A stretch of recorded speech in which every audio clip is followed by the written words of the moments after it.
Hello children, hope you all doing good. Let's start today's chapter, Habitat and Adaptations. Introduction. Living creatures or organisms are found in everywhere. Spiders are sometimes found inside our cupboards. Lizards are seen crawling on the walls. There are several creatures that can be seen crawling all over the soil in the garden. So living organisms are found in all sorts of surroundings. The surroundings, including the environmental condition which provide an organism its food, water, air and shelter, constitute the habitat of that organism. देखिए living creatures या organism आपको हर जगह पाए जाते हैं. जैसे spider को आप अपने कबर्ड में भी देख सकते हैं. लिजर्ड जो है आपको वॉल्स पे क्रॉल करती हुई नजर आएगी. तो देखिए आपके जितने भी जो आपके ऑर्गेनिजम्स होते हैं उनको एक कंडीशन की ज़रूरत होती है, इन्वायरमेंटल कंडीशन की, जो उनको food, water, air, shelter provide करती हैं. And all these constitute the habitat of that organism. Habitat means the dwelling place or the home of an organism. Habitat का मतलब क्या है? जहाँ पे कोई organism रहता है यानी उसका घर. Several plants and animals share a habitat. They live together in a delicately maintained balance among themselves. Habitat is a portion of the total environment of that region. It gives food, shelter and favorable climatic conditions to an organism. They are well suited for the organism for surviving, reproducing and flourishing. For instance, deer's habitat is forest, frog's habitat is pond and so on. देखिए बहुत सारे जो plants और animals हैं वो एक habitat share करते हैं, वो साथ में रहते हैं एंड बैलेंस बना के रखते हैं. जैसे हैबिटेट आपका पोर्शन है total environment of that particular region. अब देखिए फूड प्रोवाइड करता है, शेल्टर प्रोवाइड करता है, फेवरेबल क्लाइमेटिक कंडीशंस प्रोवाइड करता है किसी भी ऑर्गेनिज्म को, तो वेल सूटेड होते हैं उस हैबिटेट के. फॉर अगर हम बात करें डियर्स के हैबिटेट की, वो है फॉरेस्ट. फ्रॉग का हैबिटेट वो क्या है? Pond. We may see various habitats in our surroundings. These can consist of a desert, a pond, a forest, a plain, a mountain, etc. Every habitat may have its own distinct climate and collection of plants and animals. The climate and vegetation on a mountain depends on one factor, that is air gets cooler with height. That is why certain mountains are permanently capped with snow. अब देखिए different habitats हैं आपका, जैसे कि hills हैं, आपका desserts है, आपका वाटर है, राइट. तो हर हैबिटेट की अपनी डिस्टिंक्ट क्लाइमेट होता है और वहाँ पे उस हिसाब से प्लांट्स एंड एनिमल्स का कलेक्शन होता है, राइट. जैसे कि क्लाइमेट या वेजिटेशन की आप बात करें माउंटेन पे, तो डिपेंड करता है एक फैक्टर पे कि एयर जो है वो हाइट के साथ ठंडी हो जाती है. तो इसीलिए जो बहुत सारे माउंटेन्स होते हैं वो आपके परमानेंटली कैप्ड होते हैं स्नो से, यानी स्नो से वो कवर्ड होते हैं. Another factor that changes the condition on a mountain is what the two sides of a mountain are facing. For instance, the sunny side of a mountain casts always a shadow on the opposite side of the same mountain. Therefore, one side could be warm and damp while the other cold and windy. अच्छा क्या होता है, दूसरा factor क्या है कि देखिए mountains पे जो कंडीशन होती है कि जो दो साइड्स है माउंटेन्स की वो फेस कर रहे हैं, तो जो सनी साइड है माउंटेन का वो हमेशा शेडो कास्ट करेगा ऑपोजिट साइड जो होगा माउंटेन पे. तो इसीलिए एक साइड तो वार्म और डैम्प होगा जबकि दूसरा साइड कोल्ड एंड विंडी रहेगा. Types of organisms on the basis of habitat. Animals living on land have a terrestrial habitat while animals living in water have an aquatic habitat. Types of plants on the basis of habitat. Based on habitat, plants are divided into three groups: hydrophytes, mesophytes and xerophytes. अब देखिए animals के दो habitat हैं, जो land पे रहते हैं terrestrial, जो पानी में रहते हैं एक्वाटिक हैबिटेट. इसी तरह से प्लांट्स के जो हैबिटेट हैं उनको भी तीन ग्रुप्स में डिवाइड किया गया. अब देखिए hydrophytes are those plants that live in और near water. They may be submerged, example water lily, water floating hyacinth, water chestnut. Hydrophytes, hydro का मतलब होता है वाटर, वो प्लांट्स हैं जो पानी के पास रहते हैं, पानी में रहते हैं. Did you know Wolfia is a flowering plant? This aquatic plant produces the smallest flowers. These plants are adapted to live as a hydrophyte. Wolfia जो flowering plant है ये आपका aquatic plant है जो सबसे छोटा flower produce करता है.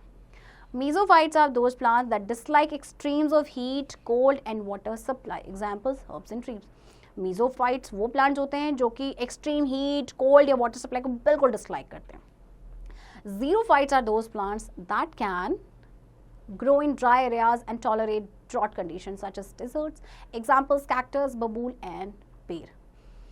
जो डेजर्ट में जितने भी आपके प्लांट्स होते हैं वो आपके होते हैं xerophytes.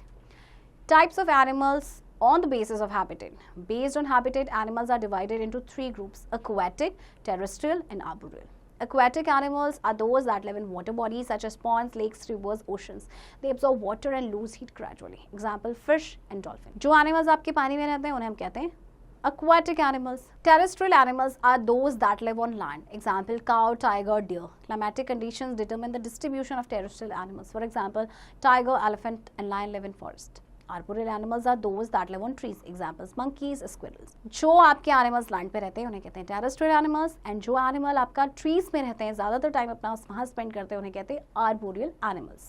Components of a habitat. A place where an organism lives is called habitat. This consists of all components and conditions of the surrounding environment.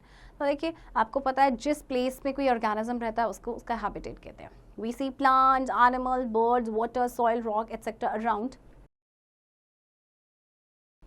us. These are important for the survival of all living beings. A habitat is made up of living and non-living components. These components of habitat interact with each other. अब देखिए, कोई भी जो habitat है आपका living and non living दोनों ही component से बना है, और ये जो दोनों ही कंपोनेंट्स होते हैं ये एक दूसरे के साथ इंटरैक्ट करते हैं. In a habitat, non-living things are as important as living things. The non-living things are the abiotic components of a habitat. These consist of water, rocks, air, soil, sunlight, etc. Living things such as plants and animals are called the biotic components of a habitat. The living components also consist of microorganisms such as bacteria and fungi. They cannot be seen by our naked eyes. अब देखिए, non living things जो किसी habitat में पाए जाते हैं उन्हें हम कहते हैं abiotic components. For example, all these are non-living things and they are the abiotic components. Living things जैसे आपके plants and animals हैं, ये आपके biotic components हैं, right? इसके अलावा जैसे माइक्रो ऑर्गेनिजम्स हैं, बैक्टीरिया, फंगी की बात करें जिन्हें हम नेकेड आई से नहीं देख सकते, ये भी लिविंग components हैं, biotic components. The living component of a habitat are called biotic components. For example, plants, animals and other microorganisms. For their survival, these components depend on the abiotic components. For examples, animals need air and water for their survival. Plants need sunlight to prepare their food. The biotic components can further be divided into 4 categories. अब biotic components में आपके आते हैं आपके living, आपके plants and animals या फिर microorganisms हैं. अब देखिए, जो biotic components है उसको भी further divide किया गया है 4 categories में. Number 1 is producer. Green plants are the only component wing organism that can make their own food. Thus, they are called food producer. The green plants have a green pigment called chlorophyll. This helps them to produce food by a process known as photosynthesis. In this process, they use light as a source of energy. देखिए, green plants को क्या कहा जाता है? Only green plants को कहा जाता है producers, food producers, क्योंकि वो अपना खाना खुद से बनाते हैं. और आपको पता है खुद का खाना वो बनाते हैं in the process of photosynthesis. Green plants are also called autotrophs. Auto means a self and trop means food. Green plants को कहा जाता है autotrophs भी. Consumers. All animals depend on green plants for their food. They are called consumers because consume the food made by the plant producers. They are also called heterotrophs. Heterotrophs are further divided as herbivores, carnivores and omnivores. अब देखिए, जितने भी आपके जो animals हैं वो green plant पर dependent होते हैं अपने खाने के लिए, तो ये कंज्यूमर होते हैं क्योंकि ये फूड कंज्यूम करते हैं which is made by plants. इनको हेटेरोट्रॉप्स भी कहा जाता है. अब हेटेरोट्रॉप्स को भी फर्दर 3 कैटेगरीज में क्लासीफाई कर दिया गया है. Herbivores, animals that feed directly on green plants are called herbivores. They are also called first order or primary consumers. Herbivores को कहा जाता है first order या primary consumers. Examples, cows, rabbits, deer, goats, etc. Carnivores, animals that eat other animals are called carnivores. They are also called second order or secondary consumers. Examples, tigers, lion, wolves. Carnivores भी आपको पता है जो दूसरे animals का flash खाते हैं, and इनको कहा जाता है सेकेंड ऑर्डर या फिर secondary consumer. Omnivores, animals that eat both plants and animals are called omnivores. Examples, human beings, bears, pigs, etc. Scavengers, some living organisms feed on dead animals and thus help us to keep the environment clean. They are called scavengers. Examples, crows, vultures, hyenas, jackals, etc. कुछ ऐसे living organism होते हैं जो dead animals का flash खाते हैं और इस तरह से हमारे एनवायरनमेंट को क्लीन करते हैं. They are known as scavengers. Decomposers.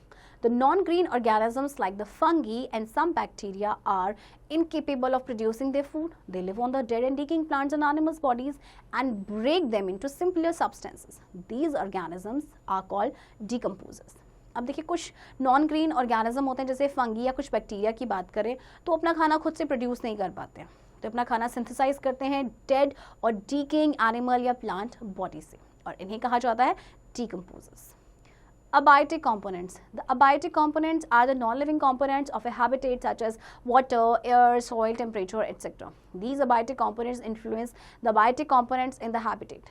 Both these components depend on each other. Let us know how the abiotic components are affected by the different abiotic components. तो देखते हैं कि किस तरह से जो biotic components हैं वो different abiotic components से affect होते हैं. Number 1 is light. We have already studied that plants need sunlight to live and grow. अब देखिए आपको पता है plants को sunlight की ज़रूरत होती है grow करने के लिए, है ना. Animals need plants for the requirement of oxygen and food. Therefore, no biotic component can survive without sunlight. Plants are also affected by sunlight. Some plants like sunflower, portulaca, धूपखिली and bohea, kashnar open up during daytime and close at sunset. अब देखिए animals को food की requirement होती है, तो देखिए कोई भी जो बायोटिक कंपोनेंट है वो विदाउट सनलाइट आपका सर्वाइव नहीं कर सकता.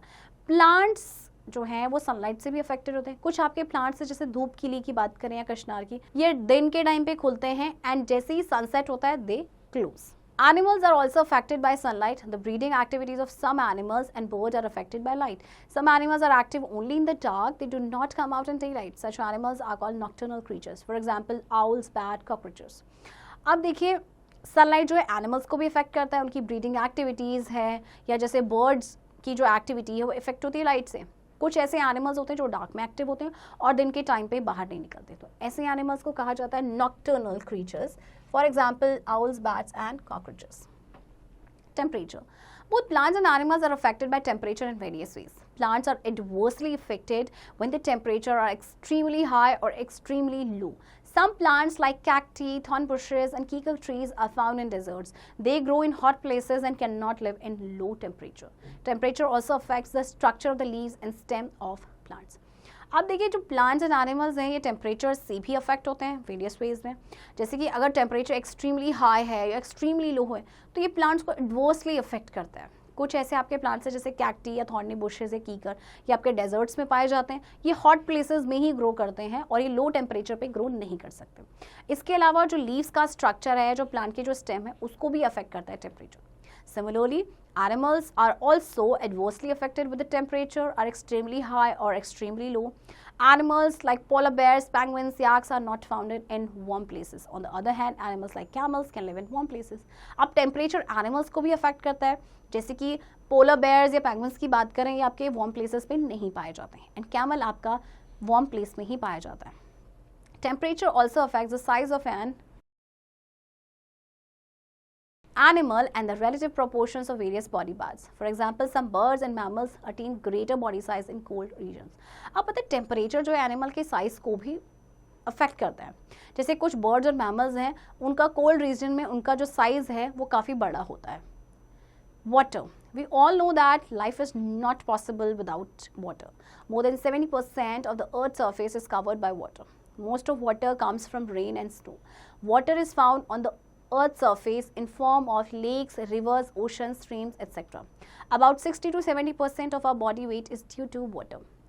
Water के बिना life possible नहीं है. More than to 70% of Earth का surface that is covered with water. और यहाँ तक कि हमारी जो body weight है उसका लगभग 60 to 78% जो है वो water he. Water is also essential for plants. They would dry if they do not get water. Some plants like water lily and lotus can survive only in water. These plants have a waxy coating that prevents the decay of leaves. Some animals such as whales and some fishes live in sea because sea water is salty. Water plants के लिए भी essential है.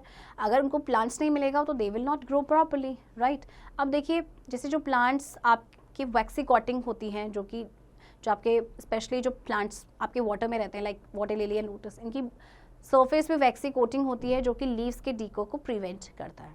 इसी तरह से कुछ animals होते हैं उनकी बॉडी में, जैसे कि वेल्स है, कुछ फिशेस हैं, वो सी में रहते हैं क्योंकि सी वाटर जो है सॉल्टी होता है. Air.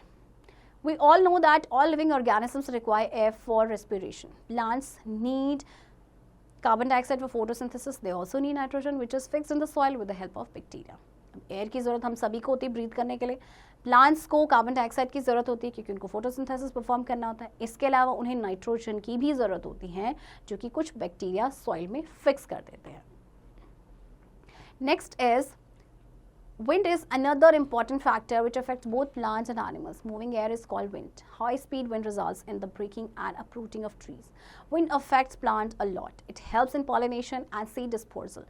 Winds cause soil erosion which is harmful for plants as the fertile topsoil is lost. अब देखिए विंड जो है वो भी एक दूसरा फैक्टर है जो प्लांट्स एंड एनिमल्स दोनों को ही अफेक्ट करते हैं। अगर हाई स्पीड विंड चलती है तो वो रूट ट्रीज को ही अपरूट कर देते हैं, राइट। विंड जो है प्लांट्स को बहुत ज़्यादा अफेक्ट करते हैं। ये पॉलिनेशन में हेल्प करते हैं, डिस्पोजल में भी हेल्प करते हैं सीड के, राइट। इसके अलावा विंड की वजह से सॉइल इरोजन भी होता है जो कि प्लांट्स के लिए बहुत ही हार्मफुल होता है क्योंकि जो टॉप सॉइल होती है, top soil is a fertile soil, वो लॉस्ट हो जाती है। Fire. Fire is a source of heat and light. We use fire from wood as a source of heat energy for cooking during winter. It also gives us warmth.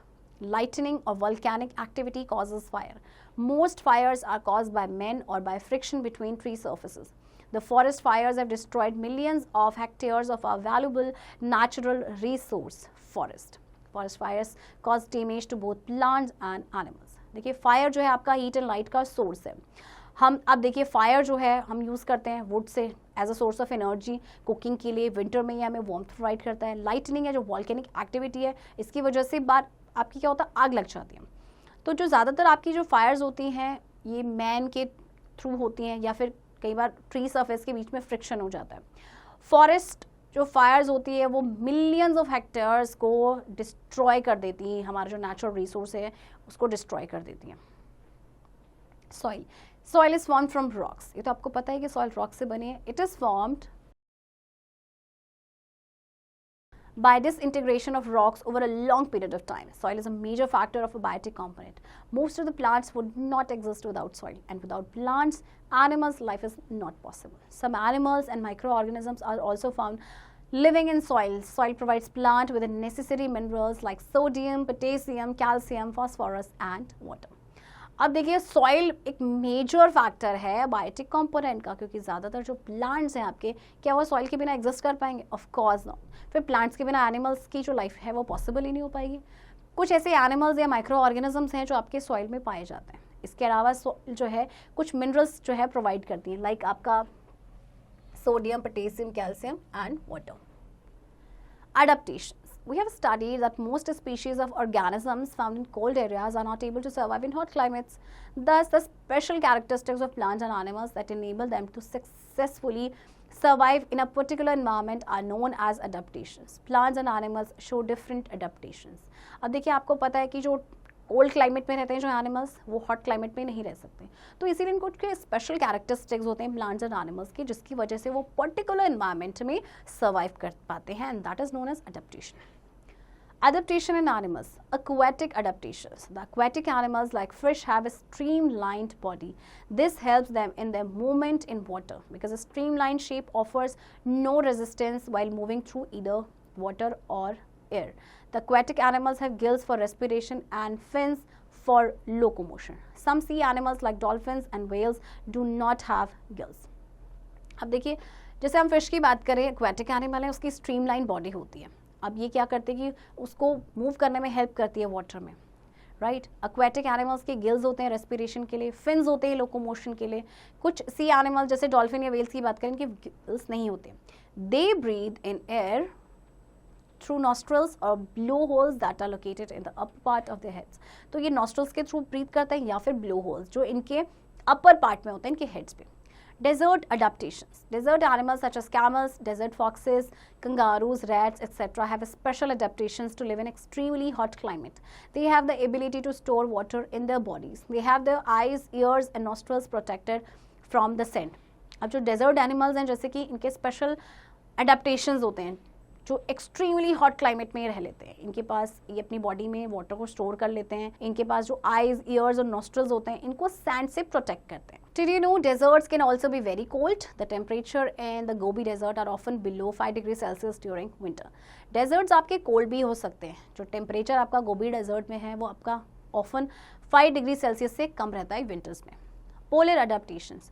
The animals like polar bear, penguins that inhabit polar regions have adaptations to survive in extremely low temperatures and in snow. They have either dense fur or thick fat-filled skin to protect themselves from severe hot. अब जो animals आपके जैसे कि polar bear या penguins की बात करें तो इनमें क्या होता है कि ये एक्सट्रीमली लो टेम्परेचर और स्नो में रह सकते हैं. इनकी बॉडी में फर होता है, डेंस फर, और थिक एक फैट फिल्ड स्किन होती है जो उनको सीवियर कोल्ड में बचाती है. Adaptation in plants. Like animals, plants also develop several features that help them to live in unfavorable conditions of light, temperature, water, and saline environment. Desert adaptations. The temperature is very high and water is less. Hence, desert plants have to possess different structures and processes that help them in conserving and obtaining water efficiency. Some of these adaptations are as follows. Many desert plants have succulent leaves which are filled with water, and this helps them store water which they can get during the rainy season. Stem becomes spongy so as to store water. Sometimes it becomes green and takes over the functions of leaves. The root of a small plant can sometimes be 10 times longer than the plant itself. अब देखिए बहुत सारे आपके जो desert plants हैं इनकी सुकुलेंट leaves होती हैं जो कि वाटर से फिल्ड होती हैं और वाटर को स्टोर करके रखती हैं. तो ये इनको ये कब मिलता है? रेनी सीजन के टाइम पे. स्टेम स्पॉन्जी हो जाती हैं जिससे कि वाटर को स्टोर करके रख सकें. कई बार क्या हो जाती हैं, ये आपकी ग्रीन हो जाती हैं और जो लीव्स के जो भी फंक्शंस हैं ये उसको परफॉर्म करती हैं. और जो रूट्स होते हैं स्मॉल प्लांट्स की वो 10 टाइम्स लॉन्गर होती है प्लांट से. Aquatic adaptations. Hydrophytes are plants that live in water. Some of the adaptations of water plants are as follows. The root system is very extensive. In plants such as Calotropis and alfalfa, the roots may be more than 30 meter long. अब देखिए जो आपके water plants होते हैं इनमें जो आपकी जैसे कि दो एग्जांपल्स आपको दिए गए हैं Calotropis एंड अल्फाफा की, इनमें रूट 30 मीटर से भी लॉन्ग होती है. Their stems are adapted by having lots of air spaces in their tissues to help them float. Their stems are flexible, long and narrow so that they could not break due to wave action and currents. The leaves are divided into small parts to provide a big surface area for absorption of substances. इनकी जो stems होती हैं flexible होती हैं, long and narrow होती हैं जिससे कि आपका जो water current की वजह से वो break ना हो. लीव्स जो होते हैं वो छोटे छोटे पार्ट्स में डिवाइडेड होती हैं जिससे कि एक बिग सरफेस मिलता है for absorption of substances. Interactions between biotic and abiotic components. We have already studied that biotic and abiotic both components are present in an ecosystem. Abiotic components and habitat affect the abiotic components. The abiotic components are also affected by biotic components. Hence, they are dependent on each other. तो देखिए यहाँ से हमने क्या पढ़ा कि जो biotic and abiotic components हैं एक दूसरे को अफेक्ट करते हैं, दोनों को एक दूसरे की ज़रूरत भी होती है. So they are interdependent on each other. Points to remember. Habitat is a place where an organism normally lives. Habitat is made up of both biotic and abiotic components. Non-living things are called the abiotic components. Living things are called the biotic components. An adaptation is a feature that helps an animal to survive in a particular type of habitat. The biotic components are divided into producers, consumers, scavengers, and decomposers. Biotic and abiotic components are interdependent. Light, temperature, water and air are the different abiotic components that affect the biotic components. Children, I hope आपको ये chapter समझ आया होगा and इस chapter की practice अब आप खुद से करेंगे.